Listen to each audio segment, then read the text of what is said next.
अस्सलामु अलैकुम वरहमतुल्लाहि वबरकातुहू। माह रमज़ान का मुबारक महीना चल रहा है। आप सभी लोगों को मेरी तरफ से पहले तो माह रमज़ान मुबारक।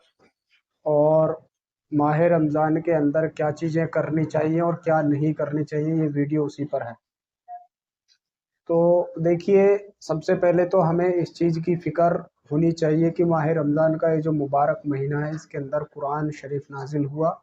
यानी कि जो लोहे महफूज में कुरान शरीफ पहले से मौजूद था, वो अल्लाह तबारक ताला ने धीरे धीरे करके, ताकि लोग उसको समझ सकें, उस पे चल सकें, इस तरीके से करके अल्लाह के रसूल सल्लल्लाहु अलैहि वसल्लम पर 23 साल में जो है कुरान शरीफ को जो है पूरा मुकम्मल नाजिल किया माह रमज़ान के अंदर। यहाँ पे सबसे बड़ी फजीलत तो यही बढ़ जाती है कि कुरान शरीफ जो है नाजिल हुआ माह रमज़ान के अंदर। दूसरी ये बढ़ जाती है कि आखिरी नबी हैं, आखिरी उम्मत है, पूरा दीन मुकम्मल हो चुका है, पूरा जो है यानी कि अ, अब इसके बाद ना तो नबी आने वाले हैं, ना ही कोई किताब यानी कोई कुरान आने वाला है।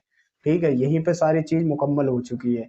इसके साथ अगर कोई वादे दावे करता है तो वो सब झूठ है, क्योंकि अल्लाह के रसूल सल्लल्लाहु अलैहि वसल्लम पर नबूवत का दरवाज़ा बंद हो चुका है, दीन यहाँ पर मुकम्मल हो चुका है। इसलिए अब आगे ना कोई नबी है और ना ही कोई किताब है। इस चीज़ को समझना चाहिए। दूसरा ये कि पूरी साल भर हमारे ऊपर शयातीन की बहुत ज़्यादा मेहनत कसरत रहती है।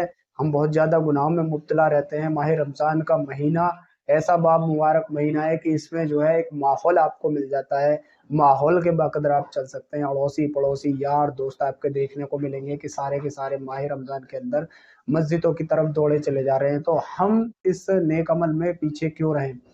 क्योंकि एक हदीस पाक का मफ़हूम है कि 3 शख्सों की जो है बख्शिश नहीं होती, जिसमें पहला शख्स वो है कि जिसके ऊपर माह रमज़ान का मुबारक महीना आए और वो जो है अपनी मग़फ़िरत ना करवा पाए। यानी कि अल्लाह से रो-रो कर, गिड़गिड़ा कर, नेक अमाल करके, ज़िक्र व तिलावत करके, कुरान पढ़कर दरूद शरीफ का एहतमाम करके, यानी कि जितने भी नेक अमल इस मुबारक महीने के अंदर करेंगे, उसका एक का 70 गुना सवाब मिलेगा। यानी माह रमज़ान के अंदर अगर आप एक अमल नेक अमल करते हैं तो उसका सवाब जो है 70 गुना आपको मिलने वाला है। और गैर रमज़ान के अगर आप करते हैं तो आपको जो है केवल एक ही गुना जो है, सॉरी, एक ही नेकी मिलती है। इसी जिस तरीके से नेकी मिलती है उसी तरीके से गुनाह भी मिलता है। इसीलिए हमें जो है गुनाहों से बचना चाहिए। अगर हम माह रमज़ान के अंदर एक फ़र्ज़ नमाज़ अदा करते हैं तो 70 फ़र्ज़ों के बराबर जो है उसका अजर व सवाब मिलता है। और अगर हम जो है माह रमज़ान के मुबारक महीने के अंदर नफ़िल नमाज़ पढ़ते हैं तो हमें एक फ़र्द नमाज़ पढ़ने के बराबर सवाब मिलता है। तो हमारी जो पूरी साल भर में कुछ फ़र्द नमाज़ें इधर-उधर या छूट गई हैं, तो वो जो है यहाँ से हम जो है पूरी कर सकते हैं, कल आखिरत के दिन जो हमारी जो नमाज़ों में जो कमी होगी, वो नफ़िल नमाज़ों से ही पूरी की जाएगी। उसके साथ बताया कि जो माह रमज़ान के मुबारक महीने को पाए, दूसरा वो शख्स बताया कि माह रमज़ान के अंदर उस शख्स की भी बख्शीश नहीं होगी कि जब अल्लाह के रसूल सल्लल्लाहु अलैहि वसल्लम का नाम आए और वो जो है उन पर दुरूद ना भेजे, यानी सल्लल्लाहु अलैहि वसल्लम ना पढ़े। छोटा दरूद यही है, अगर ना पढ़े तो हलाक हो जाए वो भी। और तीसरा वह शख्स के जिसके बूढ़े माँ बाप जो है बुढ़ापे को पहुंच गए हों और वो उनकी खुदमत करके जो है अपने लिए जन्नत का मुस्तहिक ना हो, यानी कि वो जन्नत का मुस्तहिक ना हो जाए अपने माँ बाप की खिदमत करके। तो एक ये है, ये 3 शख्स ऐसे हैं जिनकी बख्शीश नहीं होगी माह रमज़ान के अंदर। और भी हैं जो कता रहमी करता है और जो किनारा रखता है। कता रहमी यानी रिश्ते नातों को तोड़वाता है, और जो किनारा रखता है यानी कि एक दूसरे भाई से जलता है, या जो भी इस कैटेगरी में आते हैं।